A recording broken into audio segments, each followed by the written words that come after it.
Welcome to this edition of the Million Dollar Mastermind podcast.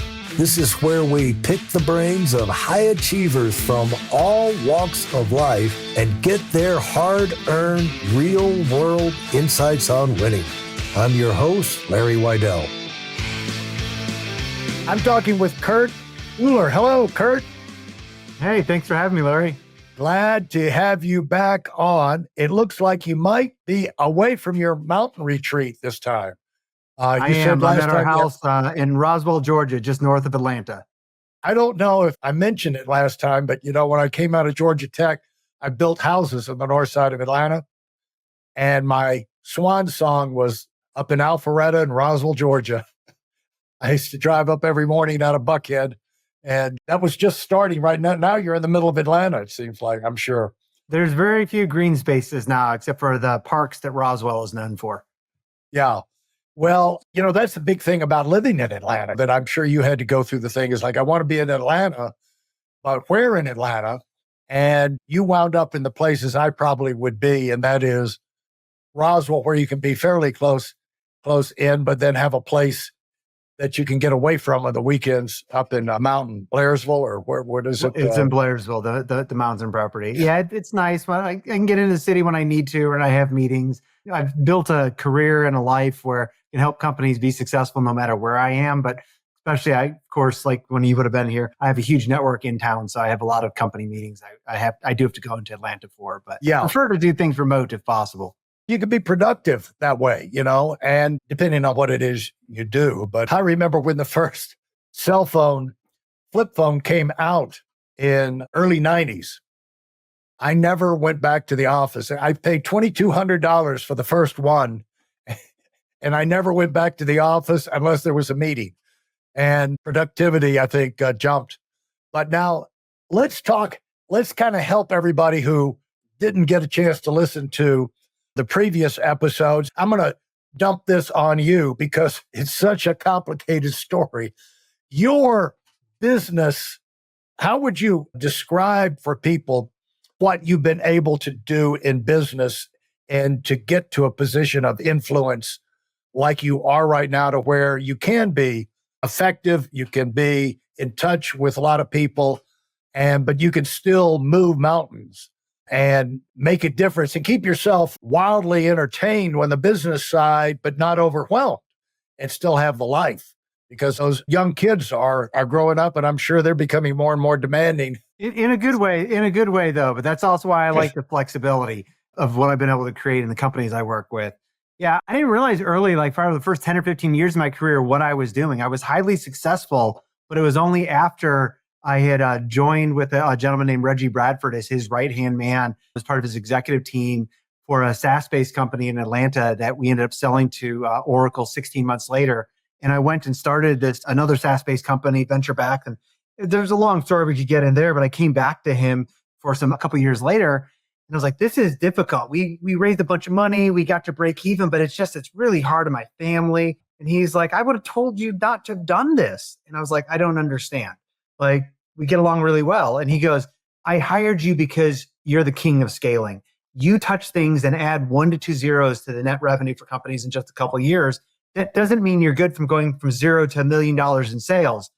And as we kind of talked through that and made some decisions about where I should be looking for my career after that, he was right. I'm really good at, no matter what industry, it's usually heavy technology focused, seeing things in systems. I tend to step in as a head of marketing, a head of strategy, sometimes on the product side, but usually all around owning marketing. And I see how all these interrelated things are interrelated to me, but most people don't see it. They think the press release that goes out that sets the bad expectation, that sales sells on, that product doesn't deliver on, that churns a customer later. Most people don't see how those things all relate together, or they should. And I'm like, that's one system. Let's go in. Let's make sure everything's communicating really well, and whether it's healthcare or real estate. And I've done that repeatedly now at dozens of companies. I'll always join that either burning ship that's on fire that needs to turn around, investors need their money back, or like right now I'm with a company called EZ Home Search. EZ is in Zebra Home Search. They're the only confidential home search, national home search platform out there. And it's a huge opportunity going up against Zillow, Realtor.com, and Homes.com. And Preston, the CEO, he'd been going and he had enough of a foundation. He brought me and a new CTO in, and we've gone like to cash flow break even in 4 months. What does confidential mean? So most people don't realize, I mean, it's different when you're working with like your local real estate agent, but usually people aren't searching for a home like on your agent's website. They're going to one of these big portals.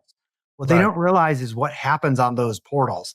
Well, we'll do it in terms of not real estate. Nobody that's listening would say, I have a $2 million IRA, and they would never go fill out a contact form that says, I'm going to move my $2 million IRA from Fidelity to something else in the next 6 months. Go sell my information to people that want that. But that's what happens with most of those big national portals or even big brokerages, some of which I've worked at. They go, how can we make the most money by giving your name and your budget information to somebody that's going to help close a deal? Or they'll just kind of sell it sometimes, some of the public companies that do that, it's $1,000 about on average for every one of those leads they hand off. And so Preston had a view for something very different that said, look, this is private, confidential financial information. You should be talking with the vetted partner that you know who they are and that you've agreed to give them your information. And you're in control of that. So if you want to do that, here's an avenue now with this portal so that it's not selling your contact information to the highest bidder, but you're providing it only to somebody that you know has been vetted if you want to. For those of you listening, EZ Home Search is who he's talking about. And I think there'll be a lot of people that are interested to know that there is a confidential home search option out there. Yeah, to me, it's the same thing as so much where like a lot of us have been trained to look for that in our financial advisors. And do we work with a percentage based or fee based? And what does that look like? But in real estate, that's just like, it doesn't come to most people's mind. But because of so many privacy breaches from some big national portals or AT&T last year that gave away pretty much everybody's data, people are going, who has my data? And why is my phone ringing so much? Right. Yeah. And we all have too many stories of having a conversation at lunch with somebody about some subject we don't usually talk about and get back and find Google is popping up ads about it. Want a vacation in Costa Rica? Have I got some options for you? Now, as you were coming up, you reminded me a fortunate thing I had coming out of Georgia Tech and going into home building. And that is that, like we're talking about, that my last houses I built were up there where you're living now in Roswell, that I didn't know what I was getting. But when I was put in charge of home building, I was Mr. Outside. I was working for a guy and owned the company, and he was Mr. Inside. And he always wanted to make me a partner. But at a young age, somehow I had no financial knowledge or no way of knowing this, but my instincts, divine instincts kicked in and said, do not be a minority shareholder in a closed corporation. You do not want to be in business with this guy where he has all the authority. And so I would say, no, I'll just be an employee. But I was Mr. Outside. He was Mr. Inside.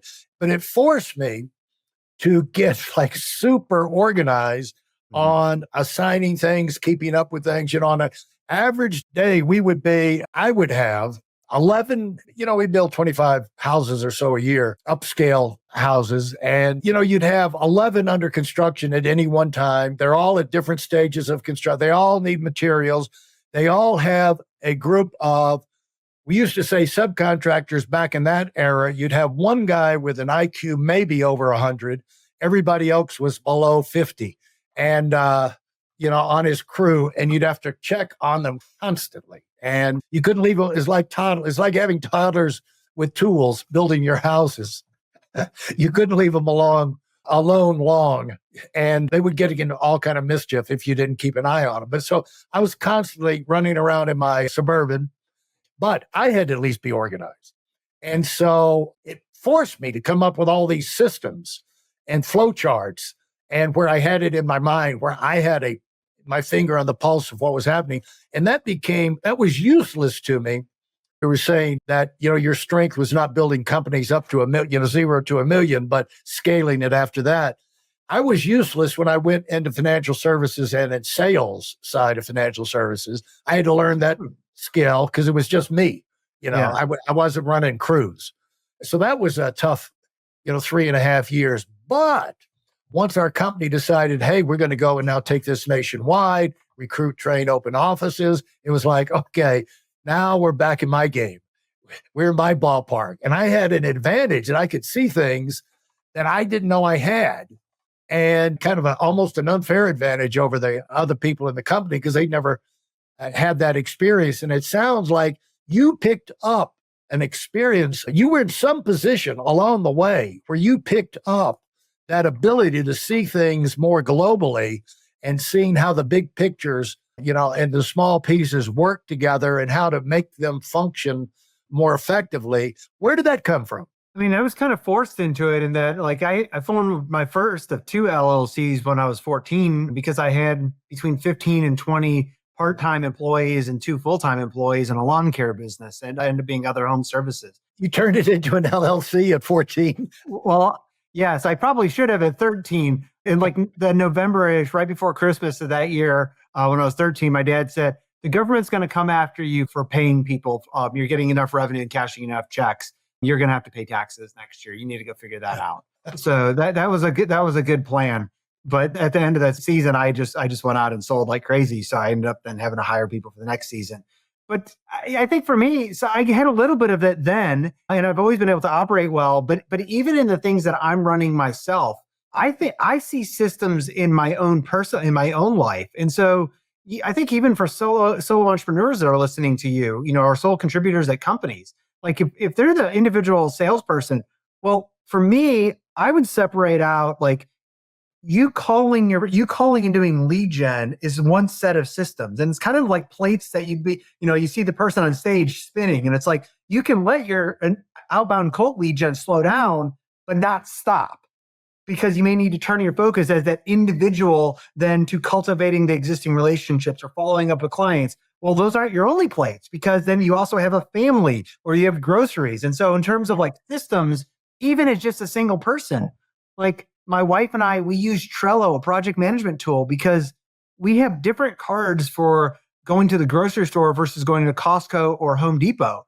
because those are different to-do lists and whether she goes or I goes. And so we're separating out as just an individual, all of the things that could be a system, so that if for nothing else, what I'm keenly aware of, it's actually a little bit easier for me when I'm managing a team, because to your point, if things go awry, you're going to see things smoking in the factory, so to speak, and you're going to be able to kind of see there's a problem. You don't see that when you're an individual contributor in your personal life, but things are still going awry. You just may not have something that's going to come back and tell you, which is why I like financial planners. Financial planners tell me, am I on my plan or not?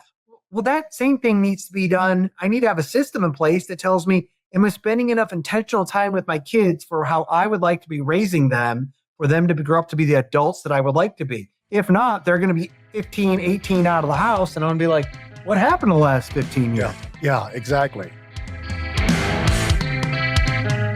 For those of you who are sick and tired of fooling around and are dead serious about wanting to move up fast, I've got something especially for you.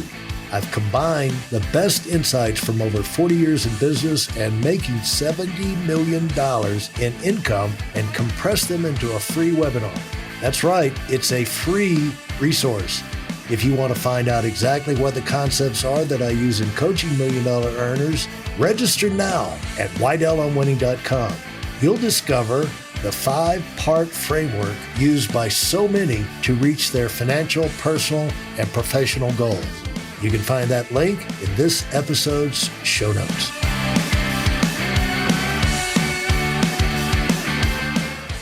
Well, you mentioned the word intentionally, which intent, that's a big subject for me lately. It's just kind of come to the surface. At some point, I'm going to do a little video for YouTube on it. But the thing is, especially in your own life, in our own lives, or our job or whatever, when you do things, if you don't have a system for what you're doing, it's going to be done randomly. Right. It's going to be done hit or miss. And have you noticed, it's just like we're going to get up, and if you have varied schedule. Like both of you and, you and I have the freedom and we live in different places and we don't have a boss. We don't have an office we go into. And so, if we want to do something, we want to work out in the morning, we want to go do something else in the morning, run this here, we have a meeting or a conference call early. I don't like to do that, but I'll make an exception. So we'll have various get up things and the get up. But if you've got a free day, on a relaxed day where you don't have the alarm going off or whatever, who knows what'll happen. But, it's amazing because you don't have any intent for that day. But if you have to get on a flight at 6:10 and be at Hartsville, Atlanta to catch a flight out, you're going to have, and you got a car coming to pick you up or whatever at 3:34 in the morning, you're going to have much more intent about how not only you get up in the morning, where things are, what you do the night before, who you're going to be, and you get more done when you have intent. And I completely agree. For me, I try to have even my off days planned, but also I have, because I try to systematize things, your point about being flexible, some days, I wake up and I'm just not feeling it like I was. And if I know I have some very knowledge work that needs to be done, and my wife's going to be taking the kids to the botanical garden, I might decide to not work for the next 3 to 4 hours because it's not going to be productive, and I'll go spend time with the kids. But for me, even when I don't know, my wife and I put a TBD for to be determined before things on our calendar that we were thinking about doing, but we haven't decided 100%. So it's Labor Day weekend coming up as we're recording this. We're going up to the mountain property tomorrow. I know I've been just feeling I need to get out. I need to do stuff that's not just in the gym. And I've got probably about a third of an acre along one of my driveways, that tall 50-foot trees that need to be cleared. So it will give me so much joy, and it'll just recharge my soul to go out and just clear cut those trees with the chainsaw. So I have a TBD for 6 hours to go out and clear that third of an acre. Now, it's a TBD because it's a Labor Day weekend. We might choose to do something else, but my wife also gets to see my intention is I need to recharge. Here's what I'm planning on doing unless we want to do something else. And so I try to plan things into there, but it's still the direction of knowing, hey, even though I may not know exactly what I want to do this weekend, I'm planning it out. And I think that's what's important for people is, look, depending on where they're at in their career, look, you may not know exactly what your job's going to be in 10 years or 15 or 20 years, but you at least directionally know, like I'm in Roswell, Georgia. I at least directionally know if I'm going to go climb Kennesaw Mountain, which is roughly to my west here.